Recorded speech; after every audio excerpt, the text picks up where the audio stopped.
Bonjour à tous, nous démarrons un nouveau tour de plaine virtuel cette semaine où je me suis rendu sur le secteur de Bouxières-aux-Chênes.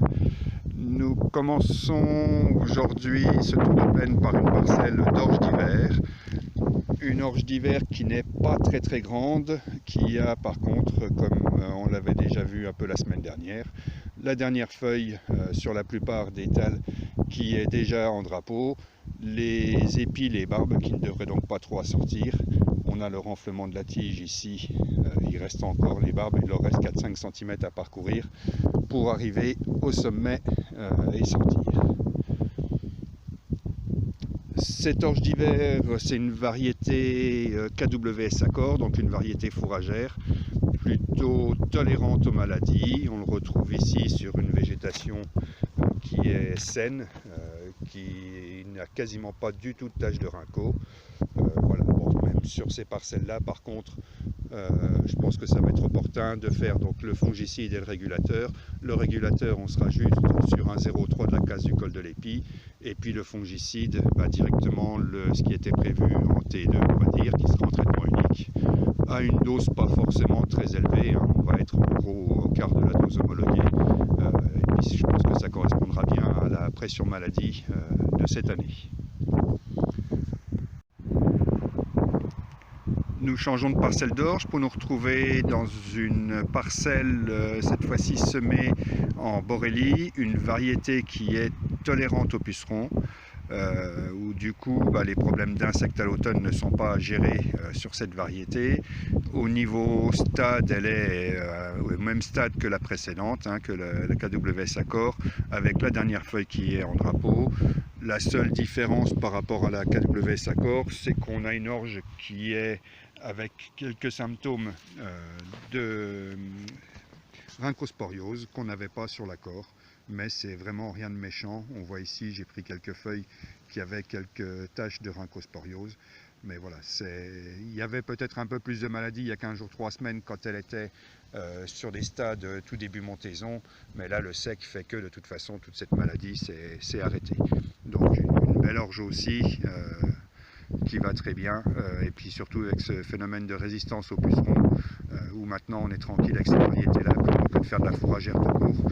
Faites de la fourragère résistante aux pucerons, on ne se pose plus de questions sur ce ravageur.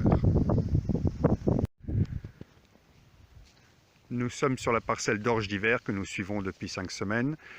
Les stades ont continué à avancer régulièrement, les dernières feuilles sont maintenant bien étalées partout et on voit même les premières barbes qui pointent sur quelques pieds.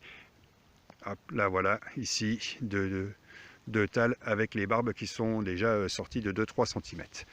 Ça ne représente encore pas une majorité de pieds, on est vraiment à la limite de pouvoir faire le régulateur sur cette parcelle. S'il n'a pas été fait, à la limite il faudrait le faire, voilà.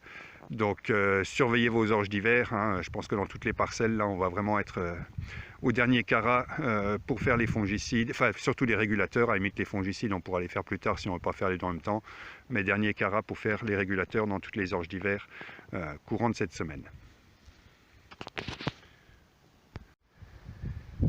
Nous sommes maintenant dans une parcelle de blé, un blé qui est au stade de un nœud bien déposé, le premier nœud ici, l'épi qui est ici au bout de mon doigt, qui vient juste de redéposer le deuxième nœud. Il y a un tout petit espace, le deuxième nœud va encore continuer un petit peu à monter et se former un peu plus haut. Donc un blé entre 1 et 2 nœuds, à un nœud on va dire, avec quasiment pas de maladie du tout dessus, hein. Point de vue septo, la situation est très saine, donc pas d'urgence pour faire les fongicides. Je pense que comme sur les orges, on va partir sur les orges peu sensibles aux maladies, on va partir sur des blés avec un seul traitement. Dans cette parcelle de blé, on retrouve pas mal de vulpins, malgré un désherbage d'automne, malgré un rattrapage au printemps. Il reste pas mal de vulpins qui, pour certains, sont en fleurs déjà. Voilà, et beaucoup de petits vulpins tout tassés au niveau du sol, plutôt mal enracinés, hein, ils tiennent quasiment pas, mais bon, ils sont toujours là. On voit qu'ils souffrent, ils font 5 cm de haut, mais voilà, ils sont toujours là. et risque de nous refaire quand même un petit peu de semences, hein. On voit même un tout petit vulpin comme ça, et ici il essaye de faire un épi, et puis il va nous faire un petit peu de graines, quelques graines. Beaucoup moins que si on n'avait rien fait, mais voilà, on voit quand même que là, du coup, clairement on est sur une parcelle de vulpin résistant. Nous nous retrouvons sur la parcelle de blé que nous suivons depuis 5 semaines. Une parcelle de blé qui était très en avance, hein, et qui aujourd'hui se fait petit à petit rattraper par les autres parcelles. On est sur un blé qui est à 2 nœuds, avec ici sur ce brin là un épi ici qui commence à être bien visible, qui fait 2-3 cm de long. Et donc sur cette parcelle, j'avais déjà un petit peu des soupçons la semaine dernière. On retrouve pas mal d'épis gelés, tout ce qu'on voit avec une couleur un petit peu claire, jaune, etc., jaune-rouge. Donc ce sont des pieds avec des épis gelés, où du coup l'épi aujourd'hui n'est plus présent du tout, il est carrément disparu. Ici on devrait avoir l'épi, et voilà, j'ai juste ce petit point blanc, il n'y a plus rien du tout derrière. Le blé est en train de mettre en place une compensation, et aujourd'hui on voit des tals où sur ces mêmes pieds les épis, les petits épis là, qui ne font qu'1 cm, hein, parce que du coup ils sont en retard, sont en train de se développer, des tals qui auraient peut-être pu disparaître une année normale, mais aujourd'hui le blé il se sert de ces tals là pour compenser les mètres bruns qui ont gelé. Donc petit à petit le champ, je pense, va reprendre une couleur un petit peu plus verte, avec les tals qui vont continuer à monter, et puis compenser les mètres bruns qui ont gelé. On commence un tout petit peu à le voir, à le deviner, hein, des feuilles qui sont plus vertes, qui sont au-dessus des autres feuilles rouges qui aujourd'hui ne grandissent plus. La situation sanitaire dans cette parcelle reste correcte. Tant qu'on n'a pas de pluie, hein, la septoriose qui s'est mis un tout petit peu sur les feuilles qui étaient touchées par le gel, reste cantonnée sur les feuilles basses, et donc on a une situation comme sur les autres parcelles de blé, en point de vue septo, qui est très sain. Je suis maintenant sur une parcelle de colza, un colza qui est bien en fleurs, où quasiment les hampes principales, elles ont terminé leur floraison. On en voit encore quelques dernières fleurs sur les hampes principales, mais voilà, un colza qui est plutôt déjà bien avancé en stade. Les siliques sont là, sont plutôt bien formés, on n'a pas eu de dégâts de gel ou autre sur cette parcelle. Colza qui a peut-être un petit peu de mal à brancher par endroits, on voit quand même encore le sol. On n'a pas un colza qui est très développé, qui se développe beaucoup. Faudrait qu'on ait plus de pluie, qu'on ait de la pluie pour avoir des branches qui repartent, des bourgeons secondaires qui repartent, et puis qui nous complètent un petit peu la floraison, la densité de silique. Sur les colzas, je pense que quasiment tous vous avez fait vos fongicides, donc voilà, ça va marquer quasiment à coup sûr la fin des traitements sur le colza. Si les fongicides sont faits, on est bon. Il reste les charançons à surveiller, le charançon des siliques, donc à voir si vous en trouvez dans des boutons floraux. J'en ai cherché ici, j'en ai pas vu du tout. Le charançon des siliques, vous allez le trouver dans les fleurs. Le seuil de traitement, c'est un charançon pour 2 plantes. Souvent c'est plus sur les bordures, hein, le charançon, c'est très rare qu'on fasse le traitement. Nous nous retrouvons sur la parcelle de colza que nous suivons maintenant depuis 5 semaines.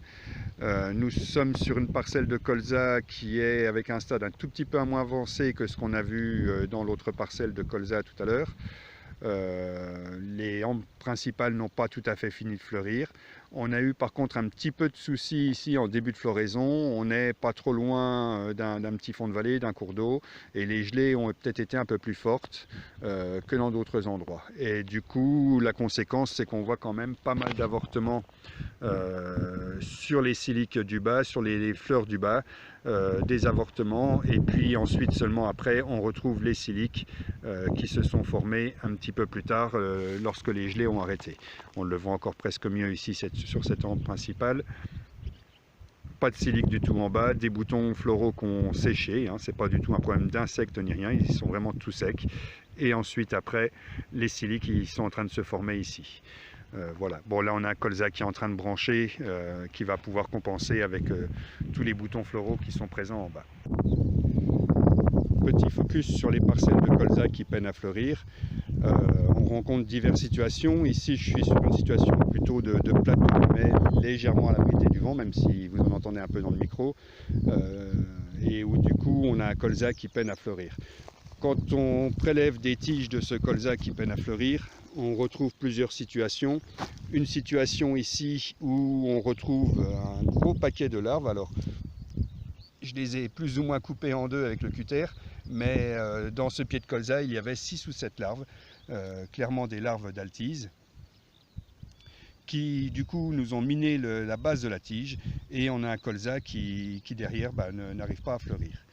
Autre situation rencontrée, ici un pied qui est parti en buissonnant, on n'a plus de hampe principale, donc là on est sur un pied touché par le charançon du bourgeon terminal à l'automne. Et on peut éventuellement cumuler différents facteurs comme sur ce pied. Ici le bas de la tige miné par les altises, et ensuite des charançons de la tige qui sont venus se remettre plus haut. Donc voilà, tout ça fait que on a des colzas qui, dans certaines parcelles, peinent vraiment à fleurir.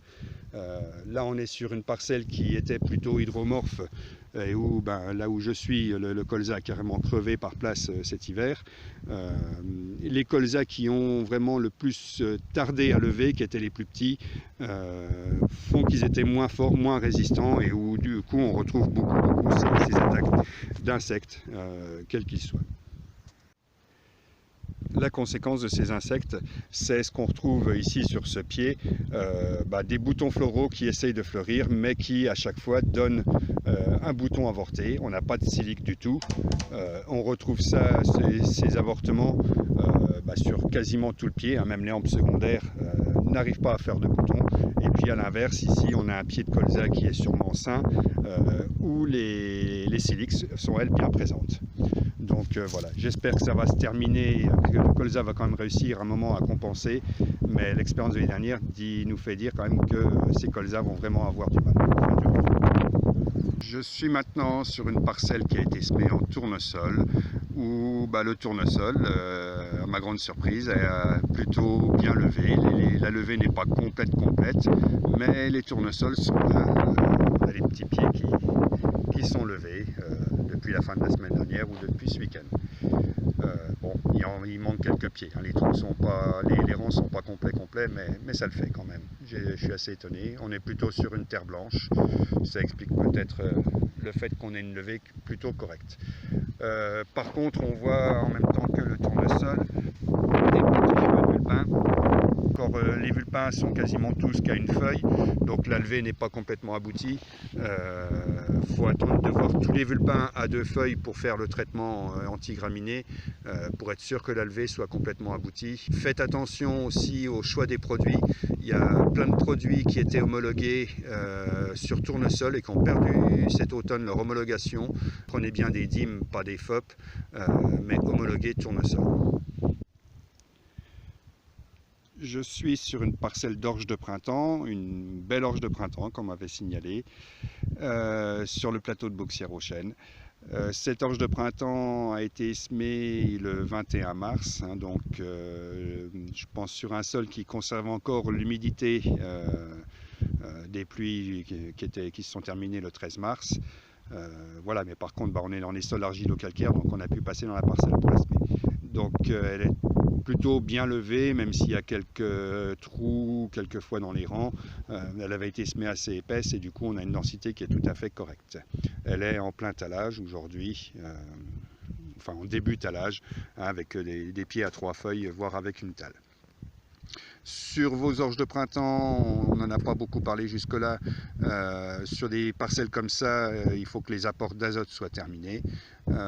Donc si ce n'est pas le cas, allez-y maintenant à l'azote en espérant qu'il pleuve à la fin de la semaine prochaine. Et également sur ces parcelles, surveillez les levées de vulpins. Si jamais il devait y avoir des vulpins qui relèvent, alors ici on est en argilo-calcaire avec un risque vulpin plutôt faible, donc on n'en trouve pas. Mais sinon, surveillez les levées de vulpins. Et donc s'il y a des vulpins qui sont à 2 feuilles, on peut y aller avec les axiales pratiques, entre 0,8 et 1 litre d'axial pratique plus 1 litre d'huile pour avoir ces vulpins. Autant sur les orges d'hiver ça marche pas très bien, autant sur les orges de printemps, sur les tout petits vulpins tout jeunes, je trouve que ce produit garde une certaine efficacité. Voilà, bon, sinon rien d'autre à signaler sur cette parcelle, pas de maladie pour l'instant, tout va bien.